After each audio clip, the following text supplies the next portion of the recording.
অন্যায় যত বড়ই হোক, আল্লাহর আদালতে তার বিচার অবশ্যম্ভাবী। 7ই আগস্ট 2025 গাজীপুর চাঁদনা চৌরাস্তায় রাত 8:30টার দিকে সাংবাদিক মোহাম্মদ আসাদুজ্জামান তুহিন, দৈনিক প্রতিদিন কাগজ এর স্টাফ রিপোর্টার, এক হামলার দৃশ্য মোবাইলে ধারণ করছিলেন। কিন্তু এই সাহসী কাজেই তার মৃত্যুর কারণ হয়ে দাঁড়ালো। দুর্বৃত্তরা ধারালো অস্ত্র দিয়ে তাকে ধাওয়া করে প্রকাশ্য কুপিয়ে হত্যা করল, শুধু সত্য প্রকাশের অপরাধে। এই ঘটনা শুধু একজন তুহিনের মৃত্যু নয়, এ সমাজের ন্যায় বিচারের উপর ভয়ঙ্কর আঘাত। আজ যদি আমরা চুপ থাকি, কাল হয়তো অন্য একজন সত্য বলার কারণে প্রাণ হারাবে। সূরা নাহল ও নিসায় আল্লাহ তাআলা বলেন, অবশ্যই আল্লাহ ন্যায় বিচারের নির্দেশ দেন, আর যারা মানুষকে অন্যায়ভাবে হত্যা করে তার শাস্তি জাহান্নাম।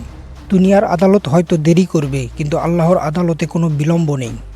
হত্যাকারীরা যদি এই দুনিয়ার শাস্তি এড়িয়ে যায়, আখিরাতে আল্লাহর কঠিন শাস্তি থেকে রক্ষা পাবে না। আমাদের দায়িত্ব অন্যায়ের বিরুদ্ধে দাঁড়ানো, সত্যের পক্ষে আওয়াজ তোলা। আজ যদি আমরা সবাই প্রতিবাদ করি, হয়তো আগামীতে আর কেউ এভাবে প্রাণ হারাবে না। শহীদ তুহিন ভাই, আপনার কলম ও সাহস চিরকাল বেঁচে থাকবে। হে আল্লাহ, তাকে শহীদের মর্যাদা দান করুন এবং হত্যাকারীদের জন্য ন্যায় বিচার প্রতিষ্ঠা করুন। আমিন।